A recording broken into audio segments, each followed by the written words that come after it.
Hey there, how you doing? Welcome back to the channel. So today I wanted to talk about some of the guys that I watch on the YouTube are it's interesting because I'm watching one guy in particular, and the guy is like a real estate guy, but he's got a bunch of money that he's just kind of playing around with stocks.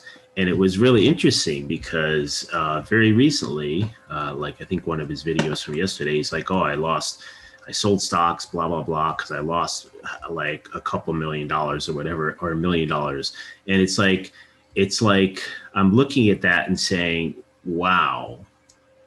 And it's kind of like, here, let's put it this way.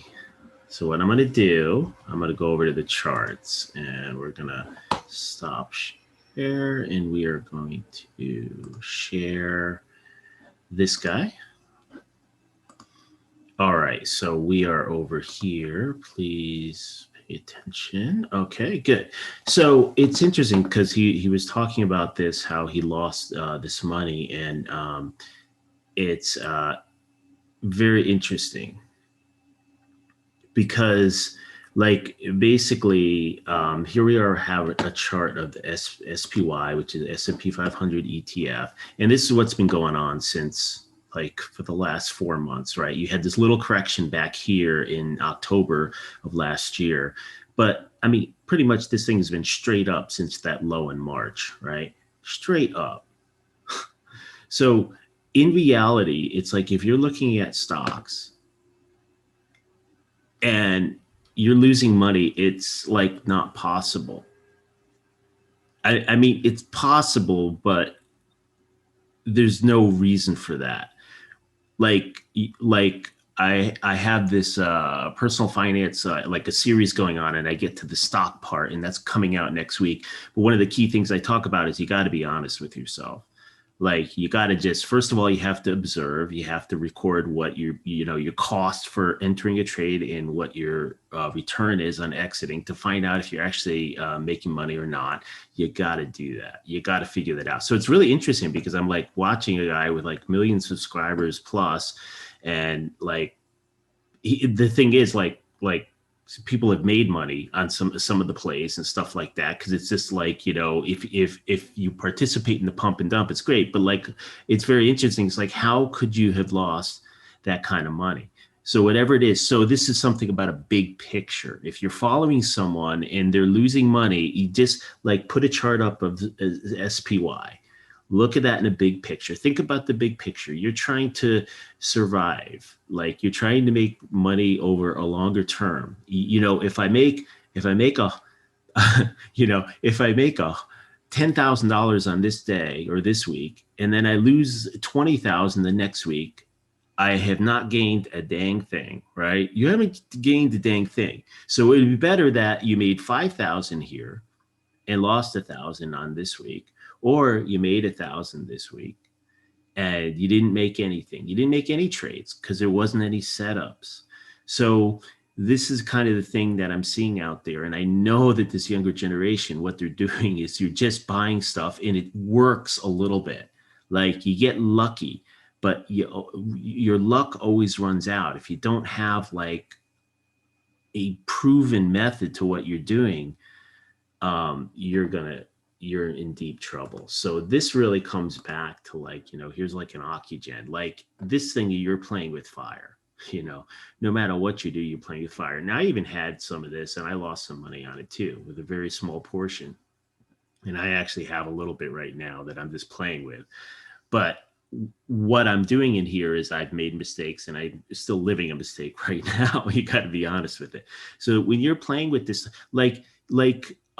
so for example, if you're back here, this is some type of a base. You have an area where, look, it pops up, it doesn't make it. So that's great. It sets up, like, if you break above that, you got a chance of it going more. Then it came up again and failed.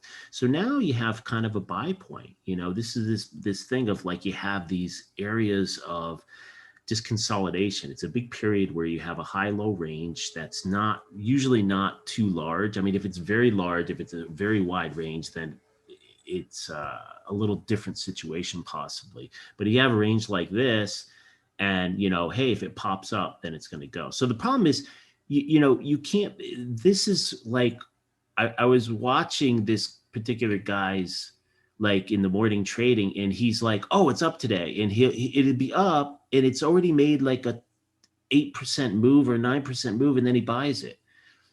And it's like, okay, you're going to lose money.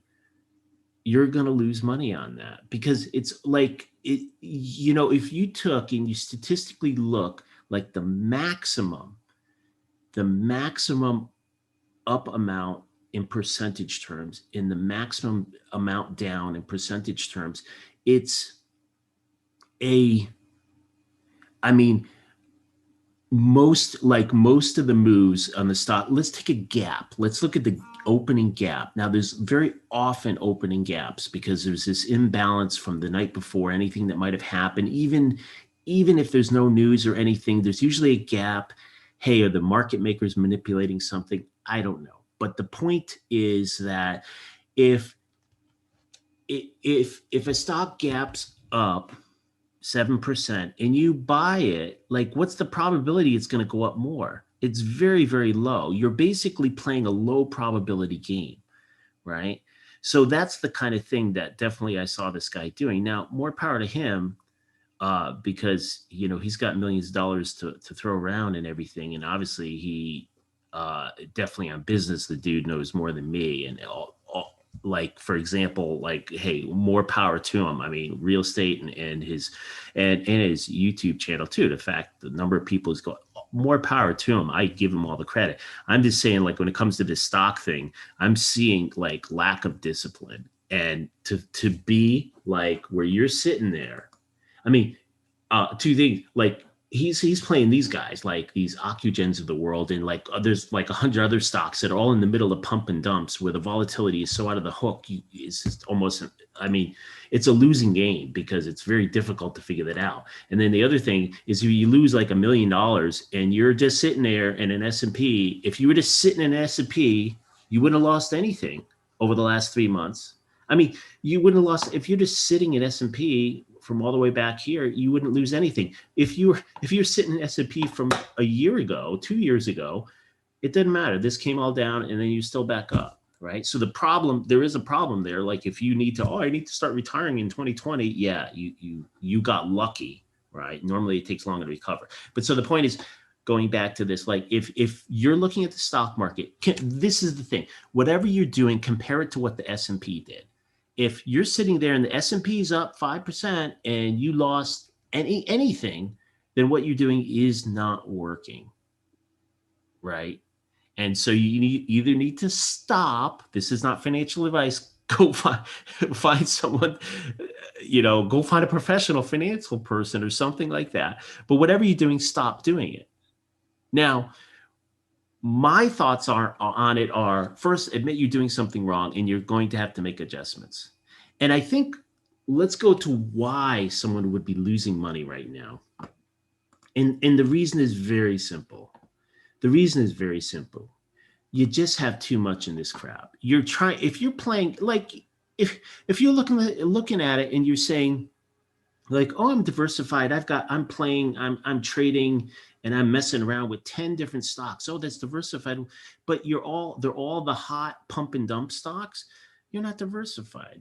You have to think of diversity in stocks in different things. It could be by market cap, small cap, medium cap, large cap. You can think of industry, tech versus cigarette industry, different industries. But then you can also think of it in terms of the trading behavior of the stock. Like, is the stock acting in a pump and dump manner? Is the stock in a trading range going nowhere? Is it trending up? Is it trending down? Is it in a state of high volatility?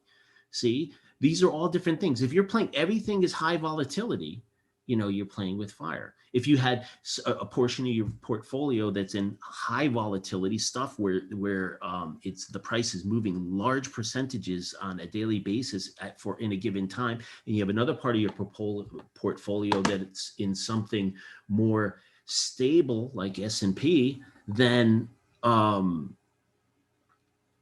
then there's some diversity in terms of what the stocks are doing. Now, of course, they change, right? A stock that was a stable rising play can change, and that's fine, but that's where you get to diversity of not having too much in one position. So I just thought this was a great opportunity because I was like, oh, I'm going to watch some videos this morning. And I go watch the guy and he's like, oh, I lost $1 million and I sold my stocks. It's like another video of like, I sold my stocks. Like, why did you sell your stocks? Like, why are you here selling stocks? On this week, look at the big picture. This is a weekly chart. Look at the big picture. Why would you sell? I'm not selling anything. I have a small amount that I swing trade and I've took some losses on it. I have some Octogen crap and I losing money on it right now. Okay, that's fine. But in the big picture, it's like, most of the money is just sitting in something that's just riding this thing, right? So, and I'm not one of those people that tells you that you can't time the market, right? I'm saying you can. I'm saying that it's very clear to me that there's more than a few successful trading strategies that you can use, and they can be long-term, short-term. They can be both technical. They can both be like technical and fundamentals. And what's really interesting about like, especially the Kev dude is he seems to not be using technicals. It's all about like, oh, the earnings, like you're being very undisciplined. If you're like, I'm going to buy some calls before earnings because I think this, if you're using that kind of logic, I mean, dude, that doesn't work. It doesn't work. It doesn't work in the long term. And the problem, remember the big problem. The problem is that, you're playing on a daily basis and stuff, but no, you got the long term. You have to think of the long term. And the long term is like, you have to not take losses. You have to take small losses and take significant gains. You have to, and so therefore what that means is you have to not take positions. It's a really interesting thing. So I'm going to make this kind of comparison. I have a son with autism, and I've read some of the science behind it. And one of the studies did, because autism is one of these things where, a lot of them die because they just have no sense of, like with severe autism, they may have no sense of danger, right? And so they did like basically some type of autopsy on the brain.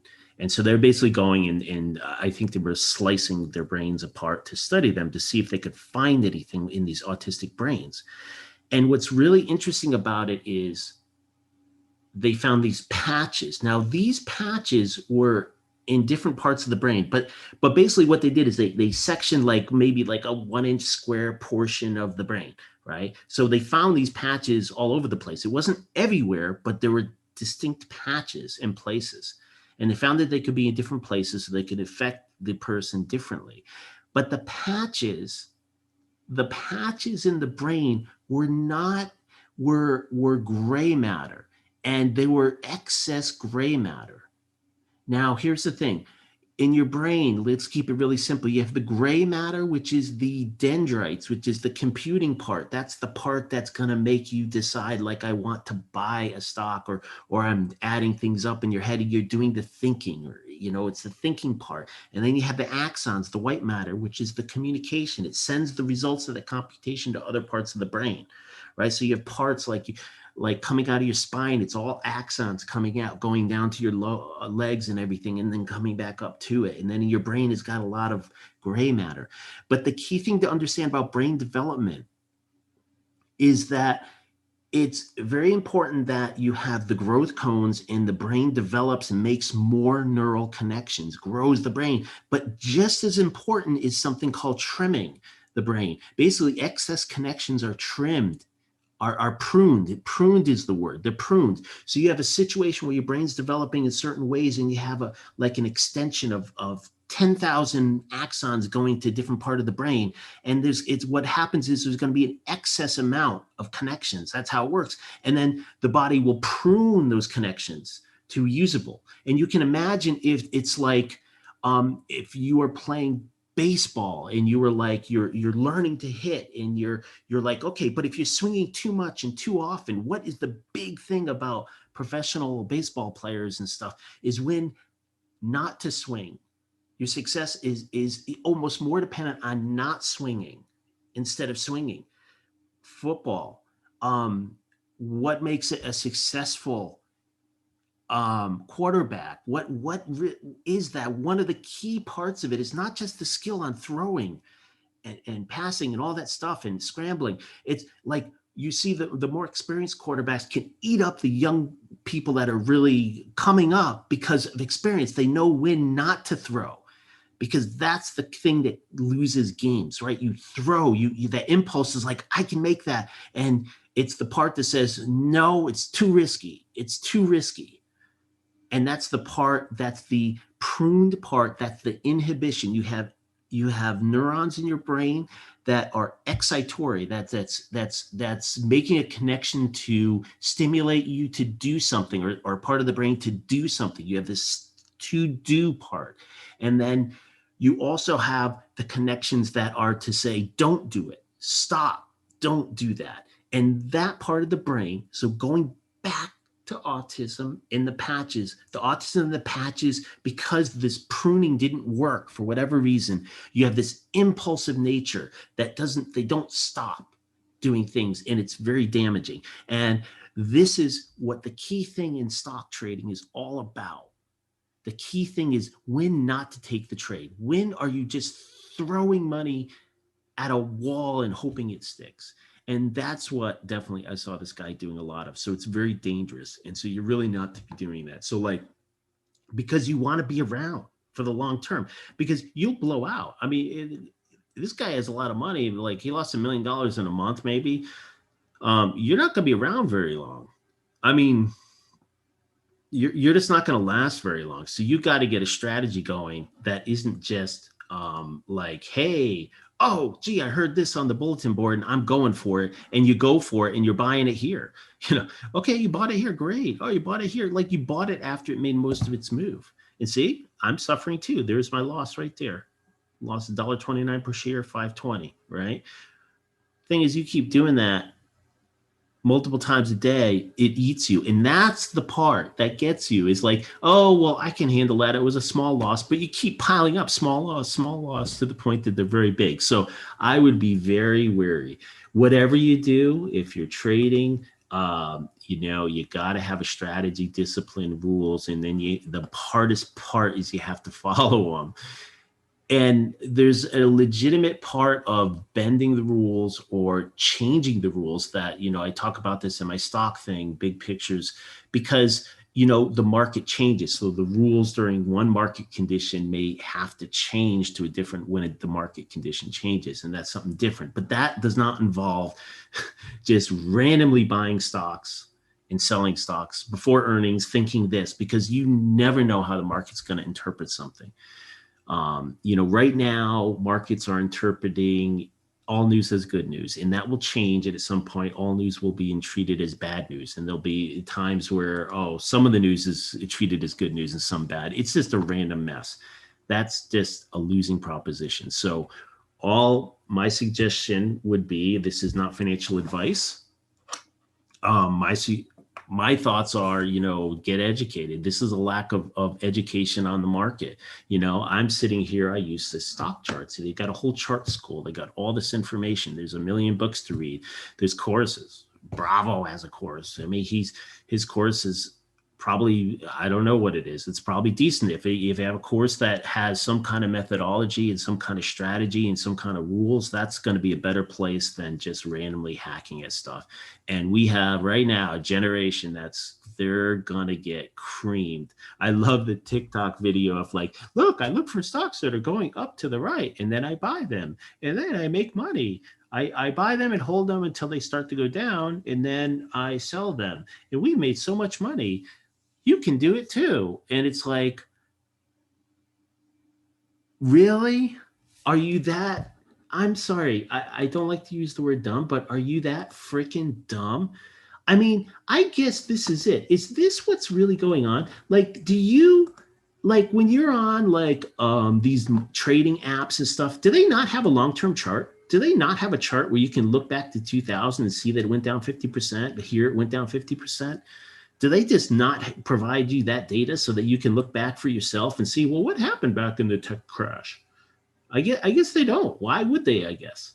Why would they? I guess it wouldn't work to their benefit. But this is the main thing for me is like, I want to look at what's happening. So I'm zooming into the tech crash on the S&P, and let's look at it. Let's look at the NASDAQ. Let's see what the NASDAQ did. And this is the 2000 tech crash. Look at what NASDAQ did. Look at that sucker. This was great runs. This is great runs back in the late 90s. And you had some correction, but still this kind of, and then this hyperbolic move. See this hyperbolic move? It's just crazy. And I know people call it hyperbolic move. I mean, I'm an engineer math guy, so I understand it's just a different type of curve. You can have some exponential where you take a number like X times 2, then it would be a straight line. X times 4, straight line. But if you take X and you put it to square it, that's X squared. You can just plot that in Excel. You'll see, oh, it goes up really fast. X cubed goes up really fast.